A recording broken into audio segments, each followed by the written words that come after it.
Okay, here we go. I'm with my friend Ross Harper. Hey Ross, how you doing? Hey, I'm good. Peace.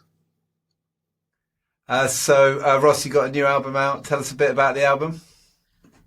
Right. Well, the Dark album. The Dark album is a culmination of about 7 years of introspective um, music production, which I released in October last year, and it was released to critical acclaim by Mix Mag, front page of Mix Mag, front page of Decoded Mag.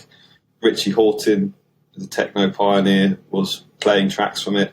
Charlotte DeWitt, the figurehead of the modern techno movement, called it beautiful. So yeah, I was blown away by the reception of this album. It must have been an absolute buzz. Absolutely, yeah. I mean, I was there sitting on my yoga mat, getting messages. Richie Hawtin has played the track in this venue, and Richie Hawtin has played the track in that venue. And I'm like, come on. That is absolutely brilliant. And you've had some remixes out just this week or last week? Yeah, so Tuesday just gone, 28th of Feb. I had the first batch of remixes out, and I've never really been that sure about remixes. As a DJ, actually, I know remixes. There are some beautiful remixes, but I'm quite, as I mentioned, there's this introspective part of me, very personal part of me, and so I've been quite guarded about allowing people to remix my music in the past. I've been releasing music since 2008, something like that, and I've had tracks played by I've had tracks played on the Depeche Mode World Tour when they did the Delta Machine World Tour. Martin L. Gore liked one of my very deep introspective techno tracks, and he plays a DJ set before every performance. So literally one of my tracks was played at every stadium in the whole world. So I'm no stranger to success for my music, but I've been very guarded about allowing people to get their hands on it and remix it. But for this just felt like the right time, where things were really starting to unfold for me. And so it felt like the right time to allow other artists to remix my music. And how did it feel once you'd made that decision? It's fantastic. Yeah, absolutely brilliant. Wow, some of the stuff that's being sent to me by some of these artists is just like, I'm bouncing off the walls listening to it. And, some of it no one's heard other than me. Some of it I played in some of my live shows, and I've got some unreleased videos of me playing the tracks and people going absolutely bonkers to them. So they'll be released on social media soonish. It's been wild, and there's still more to come. Yeah. Wonderful. That's so good. So we're going to talk a bit about your music library. So I usually like to start at the beginning with sort of music discovery and where you find your music, and how you create your own playlist for listening to and finding new music to play out and that sort of thing. Okay, so I mentioned that I've been in the scene a while. I mean, I actually started promoting techno parties in the late 90s, and that I enjoyed doing that, but I was still hungry for more. I wanted more, so I started DJing, and I was like, this isn't doing it for me, DJing. I want more. So then I was like, right, stop everything. I'm going to music college, and I did 5 years at music college learning digital music production, just at the advent of the in the box production. So when hardware studios were just moving away. Fast forward to kind of like 2007, 2008, I graduated, and I was like, right, okay, now we have the digital revolution. Beatport. I remember when Beatport launched, I was sitting in my college library, because they had a super fast internet connection. I can't remember, was it something like a DSN line or something? So this was in the age of dial-up, when everyone else had dial-up, but big businesses and educational establishments had super fast internet, and America had already broken the mold and got super fast internet sorted. And then suddenly it was like someone said Beatport to me, and I found Beatport, and I was like, I remember it was like an epiphany. I was like, this is it, everything's changed right now, everything has changed. And then I did like Beatport record shopping for quite a while, but during that time I was starting my own label, and my name was starting to get out there into the techno sphere, and people were starting to send me promos, people were starting to add me to promo pools. So I actually then stopped listening to other people's music around 2012. I was like, I need to isolate myself from the scene. And it was to do with how I was feeling inside. And when I was listening to other people's music, I was feeling all these emotions of not being good enough myself and wanting to sound like someone else, and really liking the way other people sounded, and then feeling that my sound wasn't going to work with that, or there was just a lot of negative emotions coming up listening to other people's music. So I literally drew a line on it and stopped record shopping, stopped listening to promos. The only music I would listen to was music that I released on my own label, and that mainly was a kind of very introverted, hypnotic techno sound, which is now very fashionable, but back then wasn't. And then it was only recently, well, I say recently, around 2018, after writing hundreds of my own tracks, not listening to anyone else's music. There's like now a vast plethora of unreleased tracks that I've written. But I then, in 2018, felt like I'd somehow been through this introverted journey, and I was now in a place where I was ready to embrace the scene again. And that was when I started a radio show called House and Techno with Heart and Soul.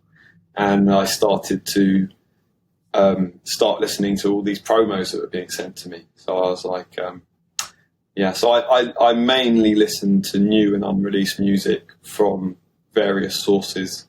If there's an from that experience, if there's an artist that I pick up as someone who is resonating with me, I'll then dive deeper into their catalogue on Beatport or Juno is another source, and they're British, and so if I can buy from Juno, then I do, because that's supporting British industry. And so you'll download your tracks from Beatport or Juno, but before you get there, are you curating those playlists in Spotify or YouTube, or how do you sort of bring together the music that you're listening to? I do have Spotify, and it is, but actually I don't use Spotify as a artist discovery tool. Occasionally I'll allow the algorithm to suggest stuff to me, and occasionally I'll allow SoundCloud algorithm to suggest stuff to me. But on the whole, it's new music through promo agencies that I'm latching onto, and I then create. I have a playlist, a public playlist on Spotify. I have the House and Techno with Heart and Soul playlist, which is mainly tracks that I've aired on my radio show. And I've just created a new playlist, which is the Dark Album World Tour playlist, which is tracks that will have been on the radio show. So tracks, to get on my radio show, the track has to be really, really good, right? Like I'm very fastidious about my selection of music, and I won't just skip through tracks and select the ones that I like, the little bits of. If I find a track that I like the sound of, I will then listen to the whole track to make sure that I like all of it. And if there are parts of it that I don't like, I make sure I know where they are, so when I'm mixing it, I can avoid those parts of the track. And those are the tracks that might make it onto the radio show, to then make it onto something that I'd play in front of people face to face. That's the tracks that will end up on the Dark Album World Tour playlist. So yeah, I'm pretty brutal. I'm not brutal about much in this life, right? Like, I'm really like a really kind of open-hearted kind of guy, but when it comes to what music makes it onto my playlists, I'm really. And of course, when you get to that place where you're getting sent lots of music, actually you do need to be quite selective about what you're going to listen to and who it's come from, and there's only a certain amount of time in the day, right? Before all of this digital stuff, which is amazing, like, I absolutely embraced the digital revolution. I saw a post on Facebook just last week. Someone said, we are living in a age of musical creative epiphany or something, and then there was 100 haters who were like, no, we're not. This is the worst age of music ever, And I was like, no, he's absolutely right, because there is so many people around the world making music right now. Yes, a lot of it is awful because they can just self-release and they can just send it to you through SoundCloud, and they've only been making music but some of it is incredible, even if they've been producing just for 6 months. Some of it is there's some artists I'm just blown away by. And so, yeah, I fully support the digital revolution. But going back to your question, there was a time when you'd go into a record shop and the guy who worked behind the counter would know you, right, or girl. It was mainly guys back then, but there were girls. And they would be like, oh, it's Ross. I know the kind of stuff Ross likes. Here's a pile of 30 vinyls. You go and listen to them, and I would do that. I would, fastidiously sit there for an afternoon. A lot of them were like, this guy's nuts. He's been here all afternoon. Like, most punters would come in, they would give them a few vinyl, they would listen to them skip through, and then they'll be out within 5 or 10 minutes. I was the guy in the corner listening to the vinyl, all of them, all the way through, before I was like, right, that one's coming home and that one's coming home. Here's the other 28. I'm only taking these 2, right? But I could never get my head around these people that went into the record shop, just went da da da da da, and walked out with 10 of them, because I was like, how do you know that those are good tracks just from going da da da da da? Anyway, those DJs, they're not around anymore. They've gone. It was like having your own record store selector, right, who was curating for you the best of what they were getting in and giving it to you. Exactly. So it was like a sieve, and it was like, and then, but now in this modern age, there is no sieve. You are the only sieve, right? Which makes the DJ. Yeah, although depending on who you're getting stuff from, or you can use your record pools, or there are sources that you use as a sieve, and you're sort of doing some kind of filtering in that way. There is the filtering of the promo agencies and the record pools. That's helpful. But there is also a lot to be said for just trawling through Beatport. Going into a genre. Okay, forget the top 100, forget the top 10. Go into a genre that you like and just go through every single track and spend an afternoon on it. And I would challenge any new DJ or to do that, right? Because that's like an art. That's kind of So you're sort of saying that's the digital equivalent of walking into the record store, putting the headphones on, and just going through a bunch of vinyl, right? 100%. I love it. Okay, so and obviously all the tracks that you produce yourself, or where people have remixed, or you've been sent them directly, you're going to have in digital form already. Any tracks that you want to buy? Where are you generally buying those from? Beatport or Juno or that sort of thing? Bandcamp. I'm a Bandcamp supporter. If I can get a track from Bandcamp, as an independent artist, I will download from Bandcamp. If it's not on Bandcamp, and Bandcamp can be a little bit annoying with its search facility, then Beatport. And I've also mentioned Juno. I will buy from Juno too. And so you're collecting all your tracks, and then how are you building your playlists in Rekordbox, or which DJ software do you use? Are you Windows or Mac? I can't remember. Well, I'm Mac based, and before it gets onto any playlist, I have a system where I write down the track names in Notepad on Mac Notepad. So I have lists of tracks, mainly in month order, and they're full of track names. And sometimes I've got notes in there about the release as well, and the artists involved, and where they're from, and what they've been up to. And this is why the Dark Album remixes are so exciting, because there's been extensive connections made with artists, and so that means they know that they're making a remix for someone who is not just passionate about their own music, but also passionate about their music. And I think that makes a big difference in terms of inspiring an artist to remix a track, right? So go on.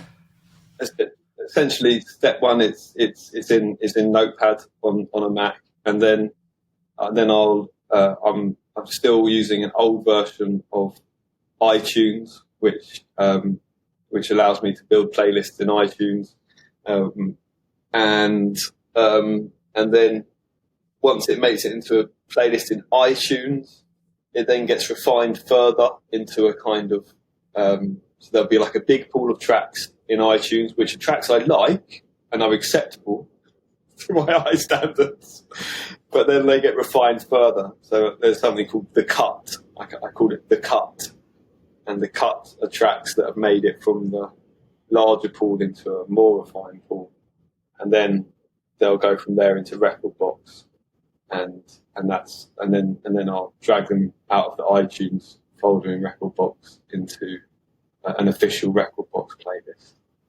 So by the time it gets into Rekordbox, it's made the cut. Yes. Yeah. Just going back to your... Nothing in my Rekordbox which I would be dubious to play, right? It's like the stuff that's in there is... Yeah, so if you're stuck at a gig and you've got your USB, you know that whatever you're going to play from there, you're going to be happy. I mean, obviously, depending on the genre and the vibe and everything, but it's all pretty... Yeah, there's a story of where I got... I played at Sisyphus in Berlin, and they booked me last minute, and I didn't have anything like Mixo, and all I had was my iPad and my USBs. So I had all my kind of generic playlists on my USBs, and I can tell you a bit more about how I order my tracks in my kind of playlists there. But literally I just spent a few hours with my iPad going through my notebook playlists and building a playlist in a notepad on my iPad, and I then had my iPad with me at the gig, and if I got stuck for a track, I'd just scroll through this list of tracks on my notepad, and literally I knew that every single one of those tracks was perfect for a kind of dark Berlin techno set. It's like, but a lot of the time when I'm playing a set, literally the track names just come into my head. So I'll have a playlist that I'll have created for that gig, but that will just act as a kind of cornerstone or foundation. And once I'm following a feeling and I'm working with the people in the room and I'm seeing where the energy's going, then track names will just drop into my mind, and I'll just use the search function on the CDJs to pull out the track. Only very occasionally will I trawl through a playlist on a... I mean, you will see me trawling through, right? But a lot of the time it's just name, search function, there. And that's why with the 2000s and the 3000s, it's so much easier to work with than the old search function on like some of the older CDJs was really painful. Yeah. So are you backing up your Apple Notes with your entire lifetime's DJ music history? Man, my relationship with Apple is very interesting. I hated Apple for a long time because coming from the kind of rebellious techno family, Apple represented to me a kind of dark corporate force. And, I used to build my own computers to write techno on. And then what happened is I really wanted to write music on touchscreen devices. Touchscreen mobile phones were coming in. The iPhone had just been launched. I was reading in Computer Music Mag about drum machines, touchscreen drum machines, that sort of thing. And I was like, man, I really want to get on with this. I tried everything to avoid Apple. I went to Android. I tried getting drum machines on Android devices. I wanted to stick with PCs and Android. But Android wasn't made for creatives. Android was made for consumers. So the way that the operating system was built, they couldn't make touchscreen drum machines that would work properly on it. So literally, I kind of just gripped my teeth and I was like, right, I'm going to buy an iPad. I hadn't bought an iPhone. I'm going to buy an iPad to write techno on. And I did it. I got an iPad mini. It was probably about 2012, 2013, something like that. And then it was like an arranged marriage after that. I was like, okay, right, iPad. Okay, well now I can write music on my iPhone. I get an iPhone. I can write music on my... So like a lot of this Dark album, I wrote like some of the bits of it on my iPhone, right? Like, so then I was like, right, okay, get an iMac because it all talks through the iCloud. And so then it's like, yeah, so when you say everything's backed up on Notepad, yeah, everything's in the cloud, right? It's on my phone, it's on my iPad, it's on my Mac. Even my music projects, I use a system called Korg Gadget, and that backs everything up to the iCloud. So I can pick up a project on my iPhone. I can then pick up the same project on my iPad. I can then come home from a gig, write music on the train on the way home, and then come home and sit down at my Mac, and the same project will come up on my Mac. So I'm completely sold to Apple now. There you go. That's the creative journey. And so you've got all that backed up, and I just love the sort of the old school feel of keeping everything in Notepad. I mean, you've got to keep it somewhere, right? And but it's an interesting thing because the DJ software sort of doesn't have, you've got notes for each track, but you don't have a sort of wider notes or what you're doing, or there's no Google Docs for your DJ software sort of thing. Yeah, I mean, the only thing that I could do that would be more basic than writing it in a notepad would be to have a diary, right, where I've written it down in hand. That would be the only other way of backing up even further. But in the middle of your gig, thumbing through your notebook with your fountain pen, writing notes on which tracks are playing. Yeah, I went to see John Talbot play recently, and I could imagine him doing something like that, right? I mean, he is an incredible creative force, and there is something beautiful about the creative energy. But no, I am fully sold to digital. Although I do have a journal, and I would encourage anyone who is on a journey to keep a journal, because it's an important. Well, it's fascinating, stuff that I've written in my journal years ago. I then read it now, and I'll be like, whoa! I kind of thought I put an intention for that to happen 5 years ago, and now it's actually happening. So keeping a journal is a fascinating thing. I agree completely. Okay, cool. So so we got into your DJ software through the cut, the tracks that make it all the way through, and you use Rekordbox, right? And then you'll export to your USB. I think you were going to tell us how you organize your playlist in Rekordbox. Okay. So I'm going to be really controversial now, because being an old school DJ who used to play on vinyl, Okay.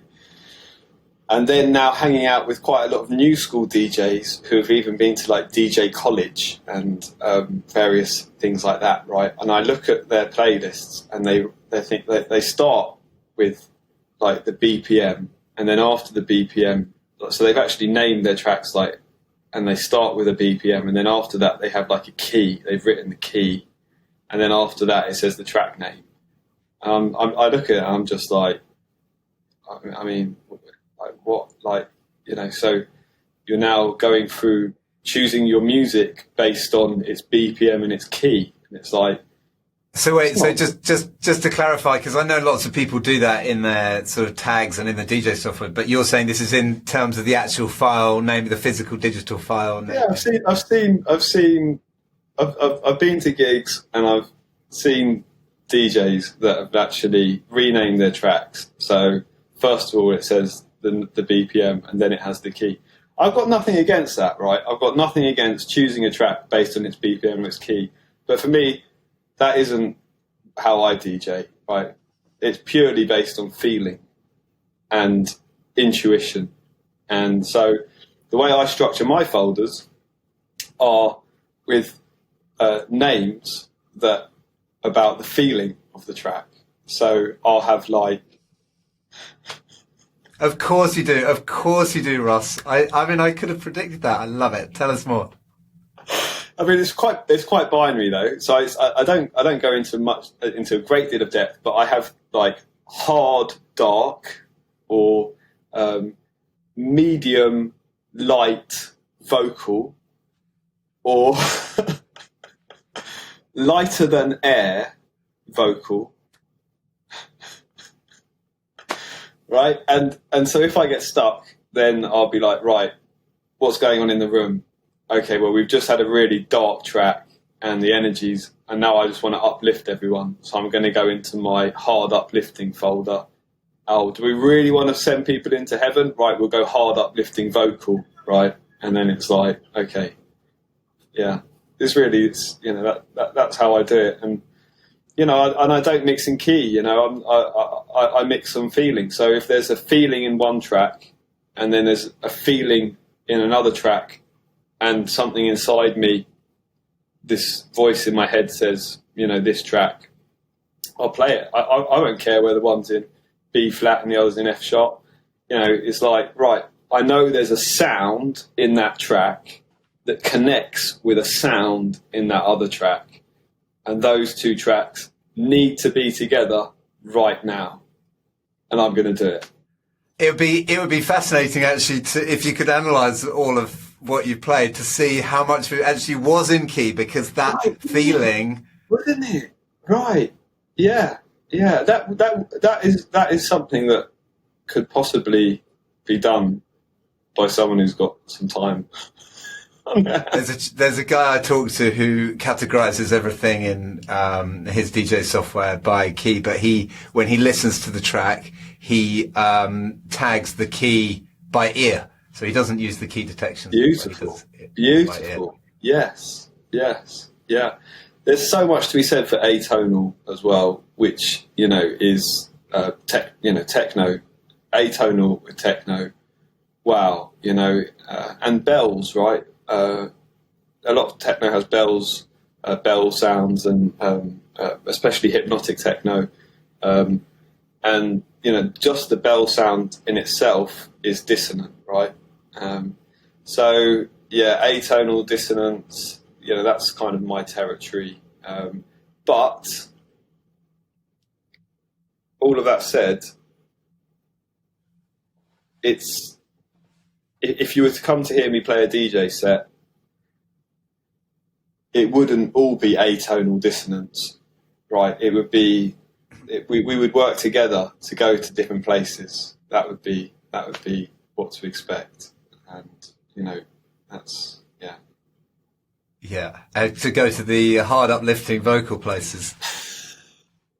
Man, I do really love some hard uplifting vocal tracks. And at the end of a set, right? If we just did a really good party here in Brighton, on Valentine's, and I went into some very dark, complex techno, which was great to take a Brighton crowd into a very dark, complex techno set.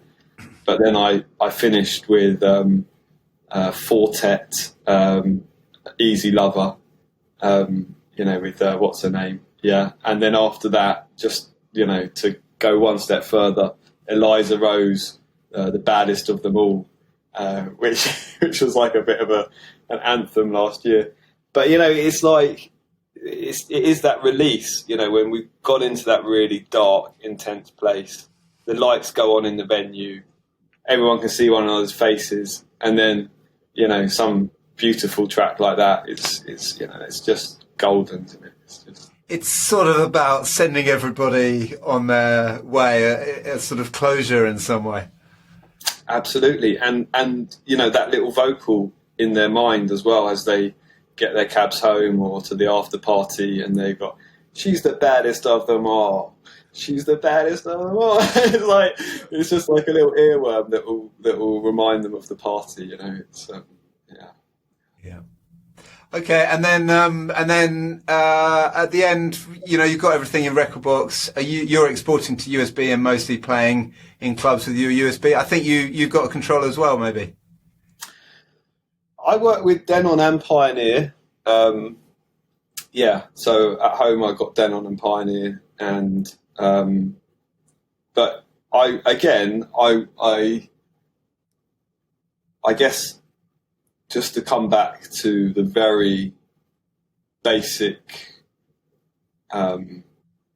fundamentals of how I DJ, and this is first thing first. People should do their own thing, right? Like, I wouldn't be interested in anyone copying my style of DJing, because that would be pointless, right? As soon as someone is doing that, they might as well give up and go home, because AI is going to be able to copy another DJ far better than them. So, in 5-10 years' time, you'll be able to say to an AI, play me a Richie Hawtin style techno set, and it will do it far better than anyone else who's trying to copy Richie Hawtin. So the first thing is, do your own thing, right? Like, if you're going to be a DJ, do your own thing. But I can't even remember your question now. But yeah. Oh, so well, it's a very important life lesson as well as DJ lesson. So I'm happy to hang out there. But I was asking you about exporting to USB and then playing at clubs, and whether you use a controller and that kind of stuff. Thank you. Yeah. So the fundamental for me is actually just about mixing one track into another and track selection. And so, again, I suppose it comes from being a 90s vinyl DJ, where literally you would just be going from one deck to the next. So actually, the software, as long as I know how to press play, bring up a loop, that for me is the basics that's needed to play a set, right? That's going to be that's going to be satisfying for me, and I am self-indulgent in that sense. I need to play music that I appreciate. Yeah. And so when you're playing out, you're also just coming back to your Apple Notes. You're actually keeping notes of the tracks that you play. Yeah, so the process is reversed. Yeah, now this is where technology is so beautiful. So, Pioneer will bring up your histories log on record box. So then copy and paste that out into Notepad, delete all the junk out of it, and so I then keep records of every set. Actually, 95% of the sets I play, or a large majority of them, are on my website under the tracklist section. And if it's recorded, there'll either be a YouTube link or a SoundCloud link. If it's not recorded, then it'll just be giving credit to the artist, right? And I think that's super important. And I know, like Richie Hawtin, who's someone I mentioned a few times and someone I really look up to, he uses something called A-Slice, which is developed by DVS1, the techno pioneer. And this is software where a DJ can log all of the tracks they've played in a set and give part of their DJ fee to A-Slice, and A-Slice will then divvy up that chunk to all of the producers that have helped that DJ put that set out. So I don't personally do that. I'm not in that place right now, but I fully respect Richie Hawtin, and that is why keeping all of these notes fastidiously is so important, and putting it on my website, and it's just feels right to me to do that, and it is hard work, but it feels right to do it. Yeah, nice. Okay, well, to wrap up, you've given us a few wonderful pearls of wisdom, as always, Ross. What's your advice for young DJs getting started now in a world that is very different than it was when you started? That's such a good question.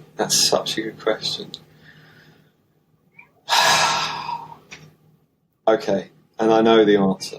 I know the answer is to... We're off to the level, shall I lock you in? Yeah, please, yeah. The answer is to listen. To listen to the tracks. Yeah, to listen to lots and lots of music. That is the answer. And then actually, I don't think a DJ can go wrong, right? If they have invested enough time in listening to the music that they want to play, then I think then as long as they then can have the confidence to go to promoters and venues and say, I really love music, I want to play some music for you, and just keep on doing that, right? So listen to lots and lots of music, really connect with the stuff that you love, and then take that love and go to promoters and venues to share that, right? I think that is it, right? But there's going to be so much other junk that gets thrown at you from every single angle, and there's going to be so much social media froth that is going to kind of distract you. But yeah, just go back to those foundational principles. Wonderful. I love it. Thanks so much for your time, Ross. I'll see you in a techno club in Brighton very soon. Yes, and or coffee, or both, coffee and techno. I look forward to it, my friend. All right, nice one. All right, thanks, dude. Bye.